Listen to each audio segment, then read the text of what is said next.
sport. Why so glum? Well, I'm sad. I'm a little down. I just finished my race. You know, it was my best race ever. I PR'd, but it's over. I feel like I've waited all year long, the pandemic, and now it's done. Well, listen, pal. There's no reason to be upset. This isn't the end. This is just the beginning. You've come to a place where you've never been before, and you're blossoming into a beautiful young man. And so this is what I tell you. Make a good plan. Take the next step, because the sky is the limit. Huh. I never thought of it like that before. Huh. Well, you know, that's why we say, when you change your mind, you change your life. Oh, yeah! And that's when to grow on. Change your mind, change your life.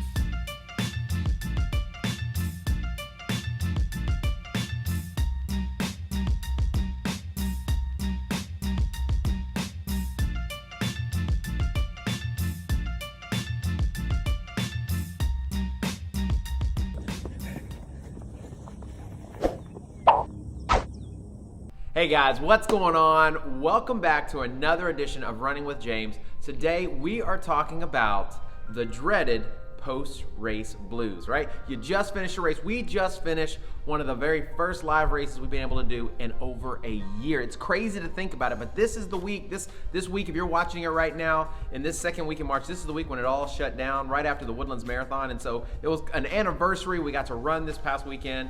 Had several athletes running the marathon, several running the half marathon. And so we got to race live, and it was an amazing day. The weather was perfect. We started out early in the morning, as usual, just like a race day. There was a buzz in the air. It was dark when we got there. We were freezing cold, and it slowly, gradually warmed up. Great course. The course was really nicely laid out. Pretty fast course as well. Not too many hills. And there were a lot of people out there. And to be honest with you, I really didn't expect any spectators whatsoever, but there was a great amount of spectators, you know, really well spaced out to cheer us on and to make us feel like we were racing, because guess what? We were. It was a great time, amazing time. Personally, got myself my PR I was looking for. So I'm right on pace for that Boston qualifier for my marathon. So I'm really excited about that. I have an athlete that ran with me, Lou Fergoso. This dude is a beast. He's been running for years. He had a 15-year PR as well. In fact, of all the BC Fitness athletes, we had over 13 BC Fitness athletes out there running. 12 of them got PRs, and one of them had the second fastest time she'd ever run, and she wasn't even planning on running. She just did it because she was able. Somebody invited her to come do it with them. So it was a great day. It was a lot of fun, so much fun. A lot of smiling faces. We had a couple people try to cry on us. But it was just because it was a long way on that marathon, and they only had a mile to go. So, but we told them, we set them straight. But it was a great day. It was an awesome day. And so, what do you do, right? When you go through something like that, you've got all this training you've done, whether it's for a year. For many of us, you know, we've been training for one thing for so very long because there have been no races. But you've been training for an extended period of time for one event, right? You get to this one big event. Maybe it's a 5K, maybe it's a 10K, maybe it's a half or a full marathon, maybe it's an ultra, whatever it may be. You spend all this time working for this event, and then the event happens. And maybe you hit your PR, or maybe you don't hit your PR, and you have that race, those post-race blues. What do you do to get over those things? What are some things and some techniques or some different things that you can do to help not necessarily have those post-race blues, but just keep moving forward and keep moving toward the goals that you may have set for yourself? All right, so one of the very first things I make the suggestion of is assess, right? Whether you hit your PR, whether you hit your goal or not. One of the first things I suggest you do is, while it's fresh on your mind, assess, right? What did you do well, right? Always focus on the positive. What did you do well? And then maybe what did you struggle with, right? Because what we want to do is, no matter what, whether we succeed or we fail, we want to make sure we're learning from it. And so, you know, did you keep your pacing? Did you have a race plan? And if you did have a race, did you stick to that race plan?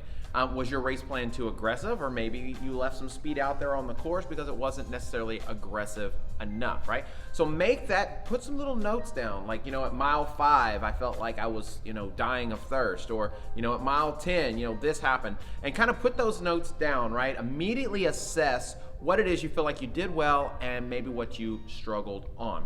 And then after that, then you can start making some plans and making some decisions. Okay, What are some different steps? Maybe I need to get a coach, right? Or maybe I need to just do more of some of those speed work, some of those things that I've done. And so first and foremost, always assess while it's fresher on your mind and see, okay, what did I do well and what do I need to work on?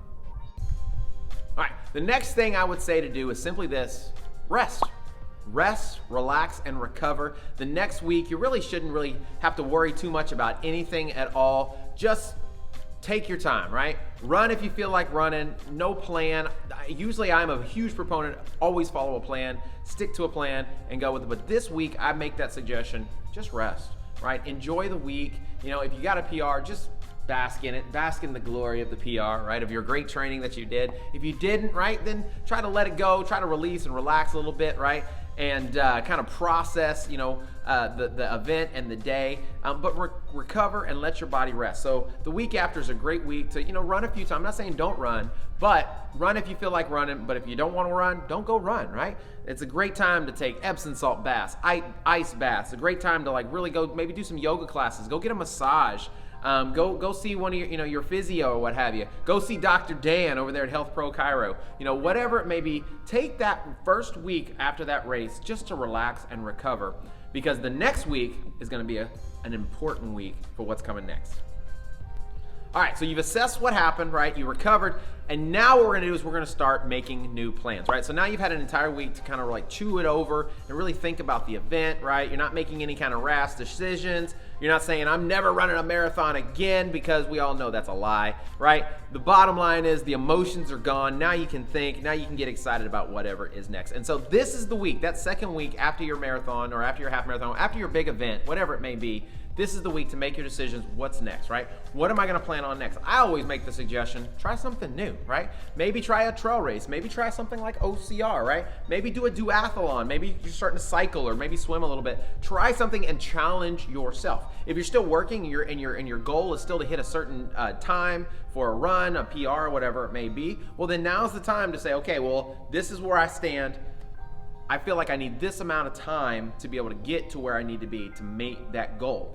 And so, is that 6 months down the road? Is that 12 months down the road? Whatever it may be, and go ahead, put that on your calendar, and then work backwards on that calendar, setting up that new running training program, right? And so do it in 12-week blocks, right? Where you're kind of building your way up to wherever it is that you want to go.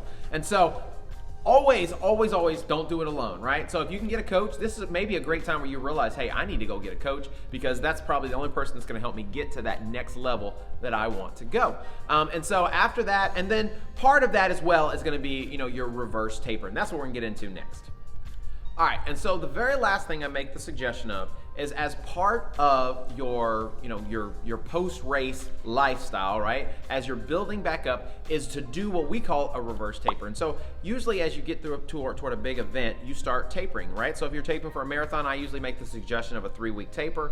So usually we do it by percentage. So whatever your max mileage was, 3 weeks before the event, you're doing 80% of your max mileage. 2 weeks before the event, you're doing 60% of your max mileage. And then the week of your event, you're only doing 30% of your max mileage. And so basically, we reverse the opposite direction, right? So you do the 30, 60, 80 the other way.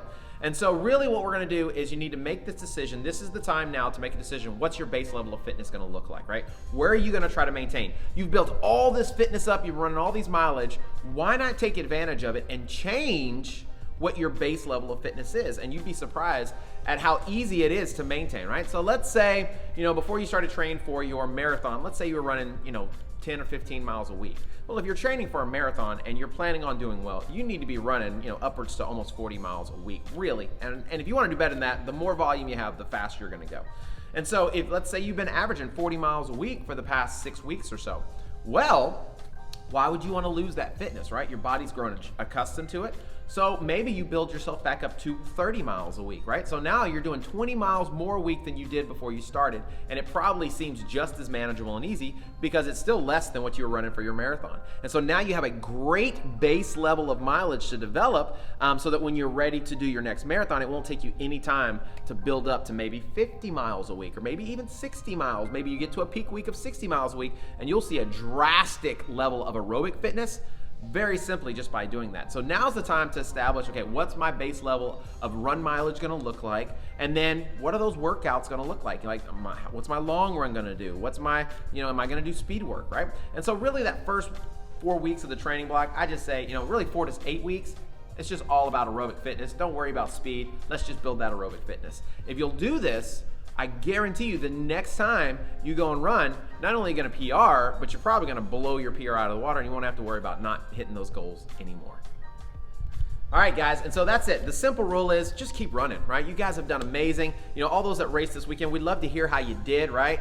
Down in the comments, let us know, did you get your PR? Did you hit your goal? What was your time? Did you run the half? Did you run the full? Did you run the 10K? We'd love to hear about it. We want to share that with you because, I saw so many out there, right? Some friends, I saw some fellow YouTubers out there. Shout out to Thomas from Believe in the Run. I caught up to him right at the very end and got to kind of holler at him for a moment. So those guys do an awesome job over there at Believe in the Run. So it was really cool. Saw the Atreyu crew out there. Saw a lot of people out there running because it's the only race going on. So people are traveling from all over the place to do it. So it was a great time. It was a lot of fun. And so I encourage you, keep running, right? And no matter what, remember, every week, what do we say? We say when you change your mind, you can change your life. And that's what it's all about, right? And let's do it together, guys. Let's change our lives together. Thanks for coming in. We love you. Until the next race, I'm excited, man. It looks like there's gonna be some OCR going on. Just a few weeks. 2 weeks of Spartan. 2 weeks after that is Savage. Woo! It's about to go down. I'm excited. I gotta get jacked now. I gotta get strong. I've been running. Now I gotta get abs again. Oh, nice. Here with my friend Ben from high school, man. This dude, my favorite YouTube channel. Yeah, is it? It's like literally almost the only thing I subscribe to. Really? Yeah. All right, you need to tell them that. Tell them. You need to click below and like and subscribe. For real. This guy is putting gold out there. Solid gold. Right here. Second PR with this dude at this course. All right, that's what I'm talking about.